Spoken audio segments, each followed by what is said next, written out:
Наместо 8, Македонија на гладно срце веројатно ќе треба да плати дури 20 милиони евра пенали за несудениот клинички центар. Италијанската компанија која требаше да го гради сега бара да й се платат уште повеќе пари поради раскинатиот договор. Тоа на почеток било 8 милиони, сега стигнало негде до 20 милиони евра и затоа не сакаме да оди погоре, тоа да се зголемува, затоа сакаме тука да се заштитиме што е добро, што е можно подобро. Неодговорноста и неажурноста на институциите ќе чини уште повеќе народни пари.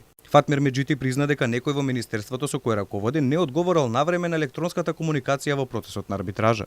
Требаше некој не вратил на мајловите, тоа е кривично дело. Ние си постапивме отма, значи под моја иницијатива, поварав во влада, формиравме координативно тело со сите засегнати страни, со државно правобранителство, вице-премиерот Битичи е уклучен, министерот за правда Лога и сите заедно веќе избравме америчка авокатска компанија.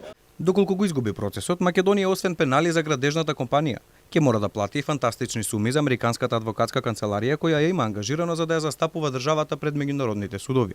Договорот за изградба на новиот клинички центар кој требаше да чини 80 милиони евра беше потпишан во 2017 од тогашниот министер за здравство Никола Тодоров, но по промената на власта. Новата влада го раскина, додека министер за здравство беше Венко Филипче. Тогаш власта тврдеше дека ќе гради целосно нов клинички центар на периферијата на главниот град наместо на постоечката локација, бидејќи таму сега се создавал сообраќаен хаос. 6 години подоцна нема ниту камен темелник, ниту закована шајка за она што требаше да биде врвна здравствена установа во Македонија. Има само судски спори и побарувања за милионски пенали.